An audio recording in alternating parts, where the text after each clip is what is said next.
Vishnu Sahasranama, name 155. Yesterday,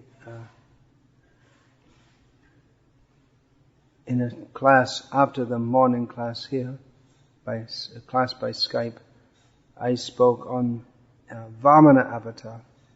So this name 155 is also a name of Vamana. The name is Pramsuh. Pramsuh.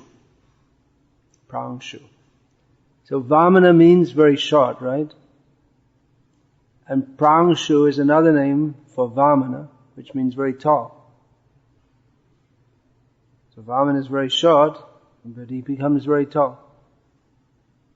He's taller than any tall person in the world. Okay, general knowledge quiz here. What's the height of the tallest person in the world? Probably a man. No one knows? You've wasted 75% of your life. About 8 feet. 9 feet. 9 foot something. In the Guinness Book of Records. They have a picture. Okay, they didn't see the Kshatriyas of Dwapara Yuga like Bhima, who is 13 foot and taller. Because in Kali Yuga, height decreases. So people gradually become like dwarves. So a tall person, we don't usually see people of 8 feet. It's unusual. In basketball players, some of them are like that, 8 feet. You have to be tall. 7 feet. That's like the minimum. Is it 7 feet to be a basketball player? Over 6, certainly, yeah.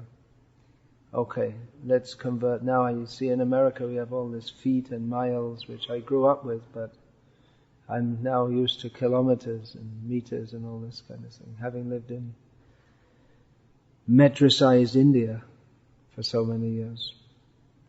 Okay, so 2 meters. What's 2 meters? That's about 6 foot, more than 6.5 feet.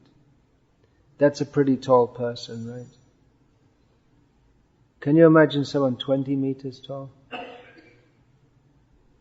Ooh, couldn't even get in the door. Yeah, more than 60 feet. Kumbhakarna. Yeah, well, they were all pretty big in those days. Okay, 200 feet tall. How about 200 miles tall? That gets beyond our imagination. Can't breathe up there. No, that's what I hear. All right, that's what they call space. Once you get out that high, it's called space, right? That's what they call space. Okay, well, we're talking about Vamanadev, who was 200. He expanded himself from being a little boy, maybe about less than 2 feet tall, to gradually 20 feet, 200 feet, 2 miles, 20 miles, 200 miles, 2,000 miles, and going up and up. 2,000 is just the beginning. Where did his foot fit on the earth if his body was big enough to cover the whole universe? It's difficult to imagine, isn't it? Difficult to imagine. And if his foot presuming that his foot expanded, you would have thought he would have covered Bali Maharaj and everyone else there and just crushed them. Well, we don't find that he's called Bigfoot. Bigfoot's the name of some kind of mythical, maybe, man who hangs out in New Jersey area, somewhere around. You get them around here? In Tyro? Most sightings are there. In Texas. There are no sightings. There may or may not be. It's a controversial point. Bigfoot is a kind of man who's got a big foot. And ape man, something like that. But there are sightings in the Himalayas also of yetis. Where are the pictures? I have not seen any pictures. Not seen any pictures. The yeti and what else? There's in Ireland there are leprechauns. There used to be, but you don't see them much now. No one ever used to see them ever, but they used to. Abominable snowman means the yeti. It's the Tibetan word is yeti. Okay, well anyway, Vamandev was bigger foot than that. Very big foot. Unimaginably big. He would have had a good darshan of his lotus feet when he got... would have easily been to the dust in his lotus feet. Sorry? Foot bathing ceremony. Well, that's what Lord Brahma did when he saw Vamana's foot go up past his planet. He poured from his kamandalu, thought that was a good chance, and poured his kamandalu over Vamana's foot, and that became the Ganga. Along with the water. Then Vamana, he put his toe through covering the universe, and the water from the causal ocean leaked through. It means it must have leaked through his foot must have gone through all the coverings, which are huge. Because each layer is 10 times bigger than the other. And you know the chessboard example, 1 grain, 2 grains, 4 grains, 16 grains, 256 grains, and then can't calculate in my mind right now, 256 times 256. But each layer is 10 times bigger than the other. So it went right through, and then the Ganga came through, and that mixed with the water from Brahma's Kamandalu. And there's one other source of the Ganga. Well, the Ganga herself in the spiritual world. So, he's very tall. And he showed to Bali Maharaj that he could have just taken it away anyway, without doing all this cheating business. That Bali, for all his power, is completely insignificant before Vamana, which is one of the upcoming names. Well, there are several names. Urjita means very powerful.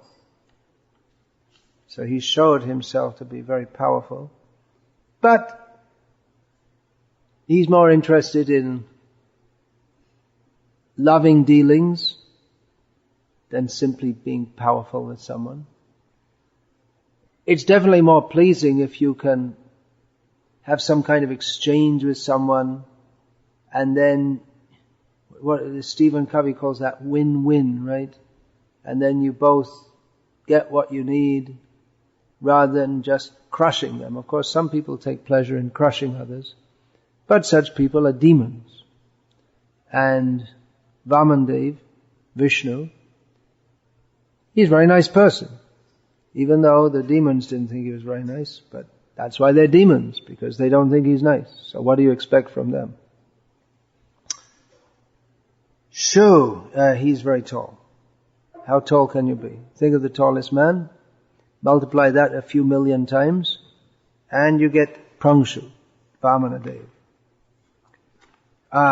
Next name, 156, Amoghah. This name has already come in Vishnu Sahasranama. It means one whose acts are never purposeless. It means one whose acts are purposeful. But it literally is translated as one whose... You might say, well, why not just say one whose acts are purposeful? But because that's the way the name is. Means a negation, and Moghah means futile. So his acts are never purposeless. They are purposeful. He has his various Leela avatars, such as Vamana, Varaha, Matsya, Kapila. So Leela means activity undertaken for pleasure. But the Supreme Lord, it's not just pleasure. When he comes to this world, it's not only to play. That's Krishna in Vrindavan. But Vishnu is the maintainer. So, while he's enjoying himself, he's doing something. Or rather, he's doing something and he's enjoying at the same time. He has a purpose for coming. But he executes his activities in a very pleasing way. It's pleasing to himself and to the devotees. So, he comes in this form as Vamanadev. Another point is, he has a purpose in everything that he does, and it's not some trivial purpose. It's a great purpose. I mean, if Vishnu is going to come, it's not going to be to do some minor activity. It has universal consequences. We use that word universal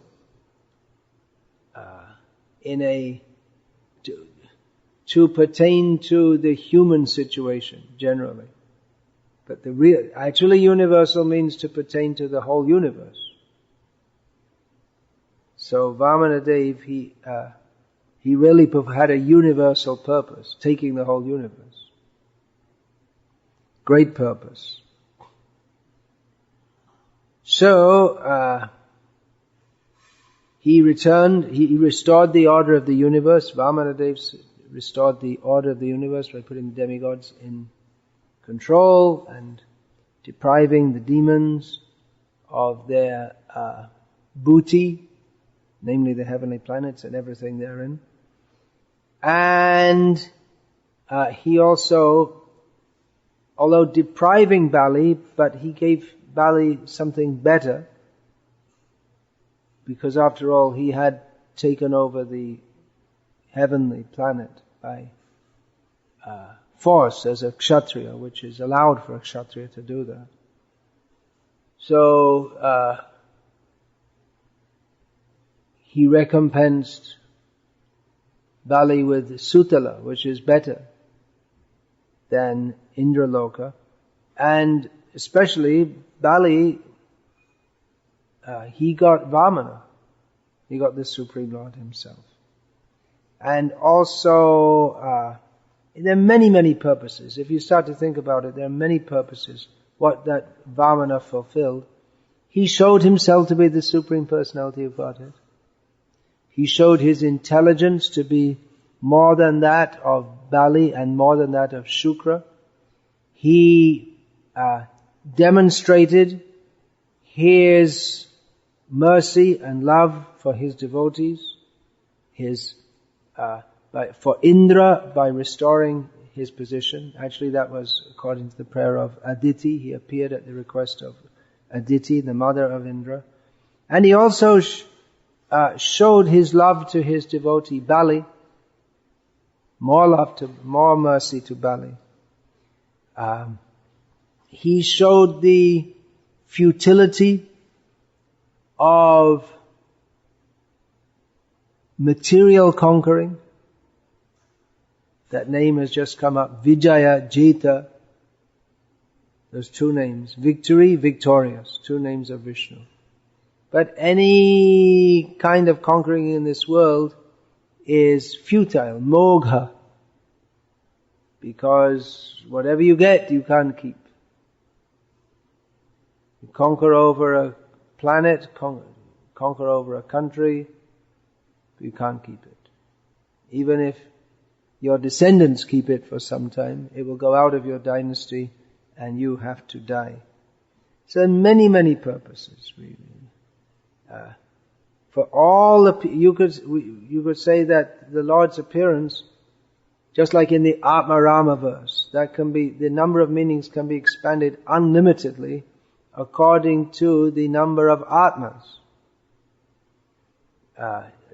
Especially those who are liberated. So by his appearance, because he can reciprocate with every living being present had his darshan, so there's a purpose for giving mercy to every single one present. So his acts are never purposeless. He always has a very great purpose. Name 157. Sucih, which means pure. So this is similar to names that have come previously, such as Anaga, sinless, and Pavitra, which also means pure.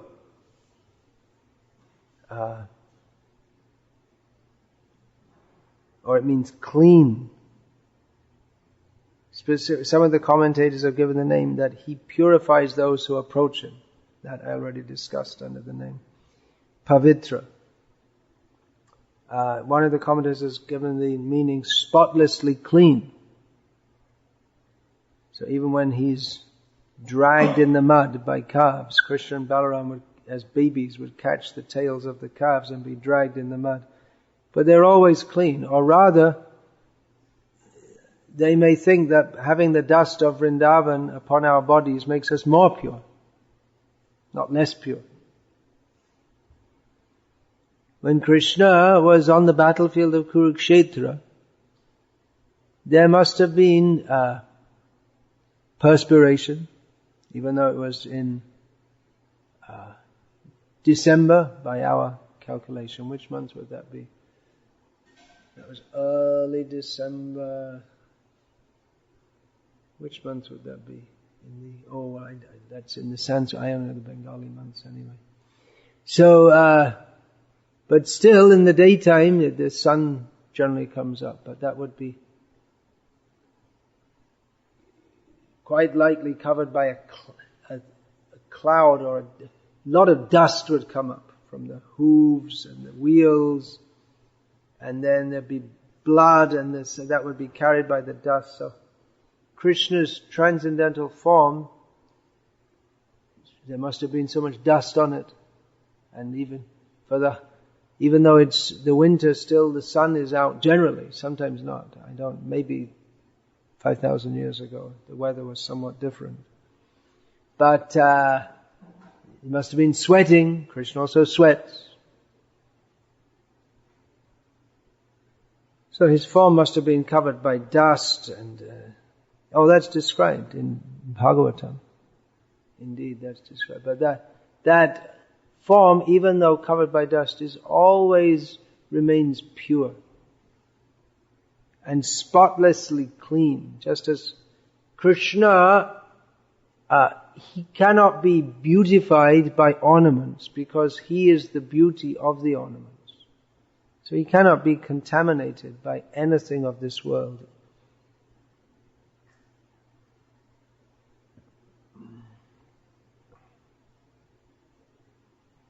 His purity never diminishes.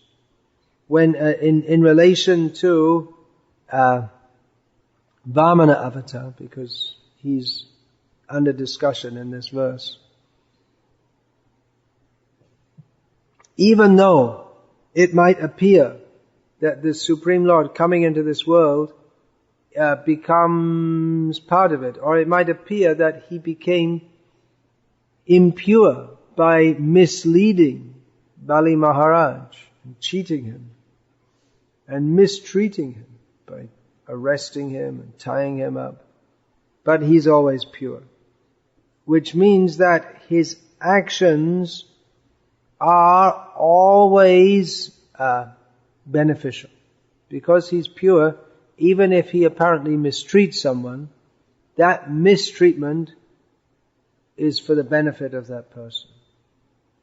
There's no question of anyone coming in contact with him and being treated with an attitude of envy or malice. Or even sometimes people want to try and help others, but because they're incapable, their help turns out to be more of a hindrance, more of an obstacle to them.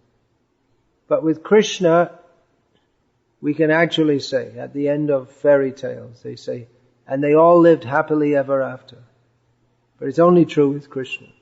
With material fairy tales, you tell the story Goldilocks or something like that, and they all lived happily ever after. If you just want to put a little realistic twist to that, you can say, and they grew old and had diseases and died, and then he got born again. Throw in a little Bhagavad Gita there.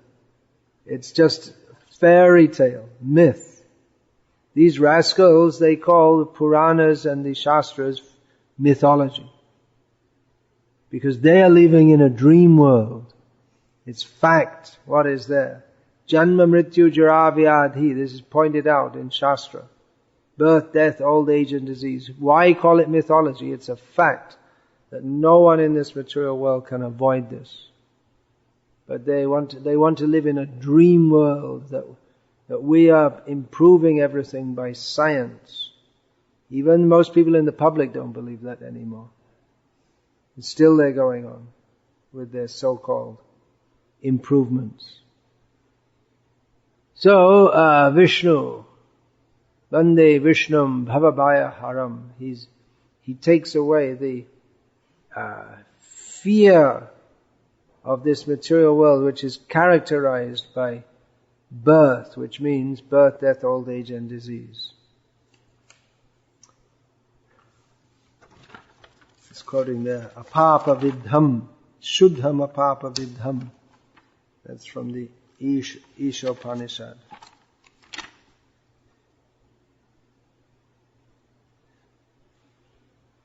Yeah, with his purity, that means there's no blemish whatsoever. Just, you may find someone, they're good in so many ways, but some fault.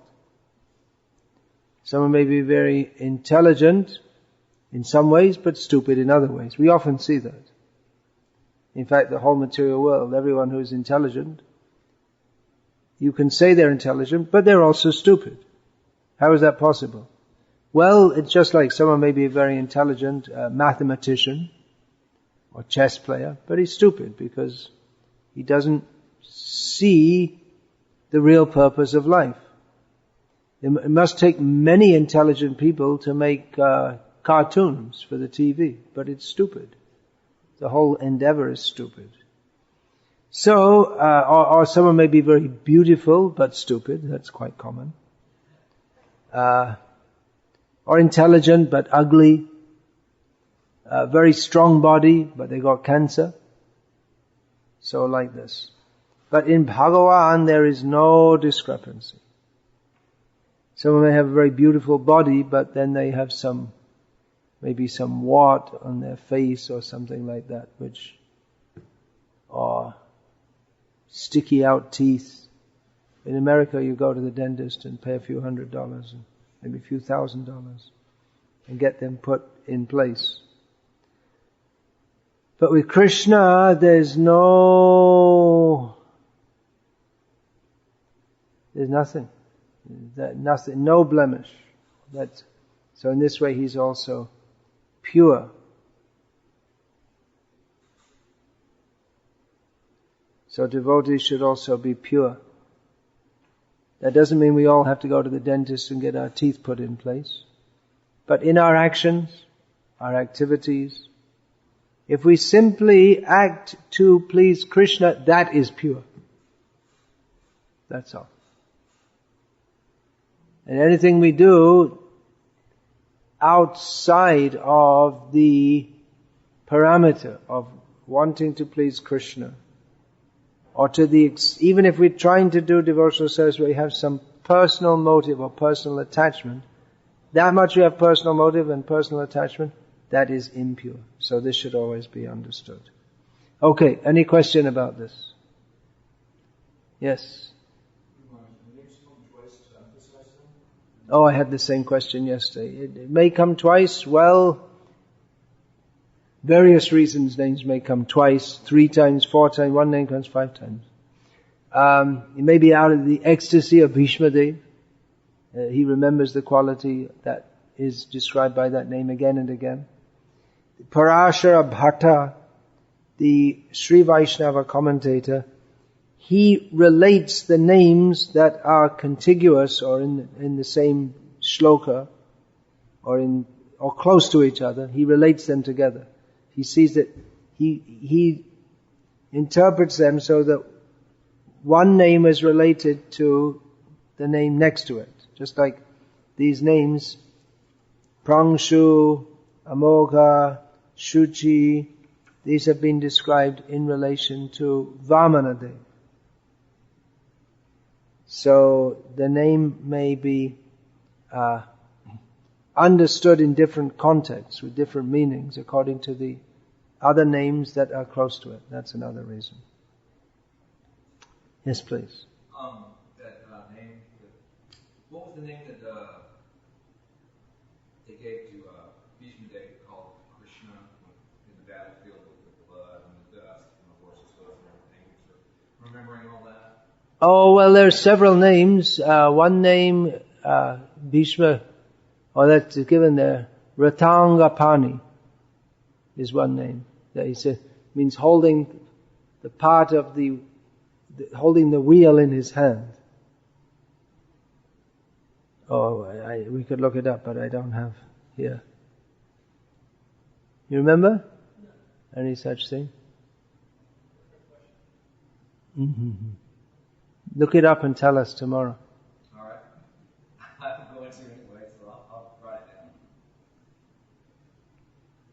If I'm not mistaken, the name Krishna doesn't appear in the Sahasranama. The name Krishna doesn't, it does, yeah. It's there in Vishnu Sahasranama. But other names, Krishna is there, but some other names like Gopinath you may not find.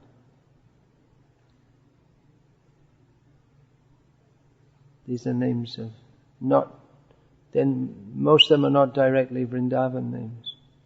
Krishna is of course Vrindavan names are used outside Vrindavan. We'll find in Dwaraka Leela, Krishna is also dressed as, maybe not as Gopal, but Damodara. You'll find that also. Of course the names may have different meanings.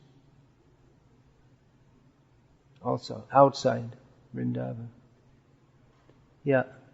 I was thinking about Ali Maharaj's spiritual master at the time when Vamanadev appeared and what his reaction was. And I was curious to know it's not possible. I mean, he was acting under the direct order of Krishna. So I was wondering if that was like a guru aparad. Was it a guru aparad of Bali to reject his guru? Well, it was an aparad in as much as the guru suddenly felt offended. And some people could interpret that he got tied up and everything and he lost his whole kingdom because he offended Shukra. But afterward then Vamanadev asked Shukra, his guru Shukra, that actually you've blamed your disciple, but what was his fault? And Shukra replied, he agreed that actually when your name is chanted, when there may be discrepancies, but when your name is chanted, everything becomes perfect. So he agreed actually that he was wrong. Shukracharya, of course he's the guru of the demons and he's always plotting against the demigods. That's what he does.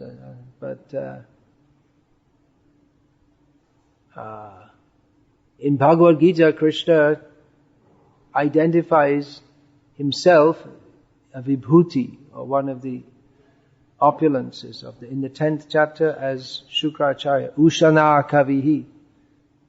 Among the Kavis, among the learned people, he says, I am Ushana, which is a name for Shukracharya. So these are great persons. We shouldn't underestimate. We shouldn't. Yeah, we should be careful. Shukra, Durvasa Muni. Prabhupada called one disciple Durvasa Muni. He said we should also ask for his benefit. He's a great person, we should also ask his blessings. He also had some pastimes with Krishna in Vrindavan. So he gave the benediction to Kunti. The Pandavas wouldn't have been born, at least as the sons of gods, if it wasn't for Durvasa. So these are all great persons. In Bhagavatam says, Shri Hiranyakashipu Uvacha. Shri is to offer some respect. Powerful person. Does that apply to all demons? Does that apply to all demons? Well,